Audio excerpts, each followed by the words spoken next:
Assalamualaikum warahmatullahi wabarakatuh. Salam dan bahagia Bapak dan Ibu guru hebat. Bapak dan Ibu guru, pada kesempatan kali ini saya akan melakukan aksi nyata topik 2 kurikulum merdeka, yaitu menyebarkan pemahaman mengapa kurikulum perlu dirubah. Menurut Bapak dan Ibu guru, mengapa kurikulum perlu dirubah? Sebelumnya, kita pelajari dulu apa itu kurikulum. Kurikulum adalah seperangkat rencana dan pengaturan mengenai tujuan, isi, dan bahan pelajaran, serta cara yang digunakan sebagai pedoman untuk mencapai tujuan pendidikan tertentu. Jadi, kurikulum adalah dasar dari penyelenggaraan pembelajaran yang Bapak dan Ibu guru lakukan di sekolah. Kurikulum yang baik itu adalah kurikulum yang sesuai dengan perkembangan zaman, bersifat dinamis atau terus berubah, dirancang untuk kebutuhan murid, serta diadaptasi sesuai dengan konteks dan karakter murid. Fungsi dari kurikulum itu sendiri adalah sebagai alat untuk mencapai tujuan pendidikan nasional yang telah ditetapkan oleh pemerintah, serta sebagai pedoman guru dan siswa dalam proses pembelajaran. Komponen kurikulum sendiri harus memuat keempat-empatnya, yaitu tujuan, konten, metode, serta yang terakhir adalah evaluasi. Lalu, mengapa ya kurikulum harus diubah? Kurikulum harus diubah agar dapat menyiapkan generasi cemerlang di masa yang akan datang, serta agar relevan dengan perkembangan zaman yang terus berkembang dan berubah. Yang terakhir adalah agar dapat memenuhi kebutuhan belajar murid.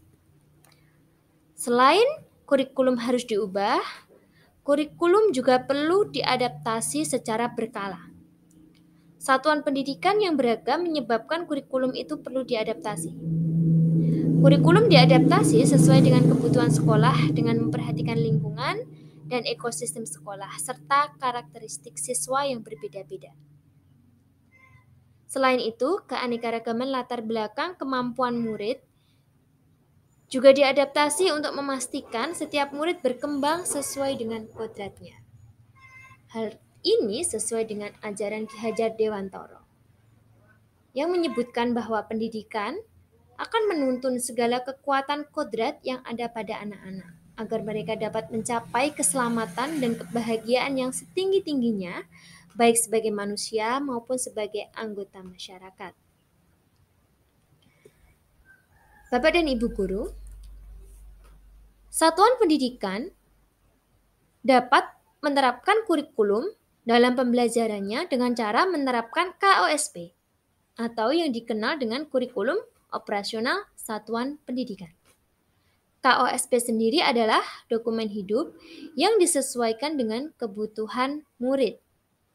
Jadi disesuaikan dengan karakteristik murid serta kodrat murid. Pengembangan KOSP sendiri berprinsip dan berpusat pada siswa. Bersifat kontekstual, bersifat esensial, akuntabel, serta melibatkan berbagai pemangku kepentingan. Jadi, kurikulum harus disusun dan dirancang bersama-sama. Bapak dan Ibu guru, dalam menerapkan kurikulum dalam pembelajaran, terutama kurikulum merdeka, kita harus memperhatikan capaian pembelajaran atau yang disingkat dengan CP. CP adalah kompetensi dan karakter yang ingin dicapai setelah melaksanakan pembelajaran dalam kurun waktu tertentu. Jadi CP dicapai dalam kurun waktu yang tidak singkat. CP sendiri memuat konten isi dan konten esensial. CP dirancang berdasarkan fase, di mana satu fase terdiri dari 1 sampai 3 tahun. Jadi dalam satu fase itu dicapai selama 1 sampai 3 tahun. CP dalam kurikulum merdeka sendiri dibagi menjadi 6 fase, yaitu fase A kelas 1 sampai kelas 2 SD. Fase B kelas 3 sampai kelas 4 SD. Fase C, kelas 5-6 SD. Fase D, kelas 7-9 SMP atau MTS. Fase E, kelas 10 SMA, SMK, MA, atau MAK. Sedangkan yang terakhir fase F yaitu kelas 11-12 SMA, SMK, MA, dan MAK. Lalu, apa keterkaitan CP dengan profil pelajar Pancasila? Bapak dan Ibu guru, di dalam profil pelajar Pancasila kita mengenal beberapa dimensi yang harus dicapai, seperti beriman dan bertakwa kepada Tuhan Yang Maha Esa, berakhlak mulia, mandiri, bersifat bernalar kritis, kreatif, bergotong royong, serta berkebinekaan global. Dimensi dalam profil pelajar Pancasila ini harus dijadikan guru sebagai rujukan saat mengembangkan CP, TP atau tujuan pembelajaran, ATP atau alur tujuan pembelajaran, serta dalam merumuskan modul ajar. Bapak dan Ibu guru hebat, demikianlah pemaparan yang dapat saya sampaikan.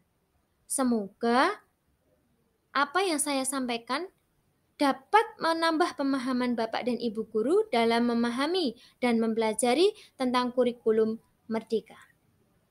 Apabila ada kurang dan lebihnya, saya mohon maaf yang sebesar-besarnya. Wassalamualaikum warahmatullahi wabarakatuh. Terima kasih.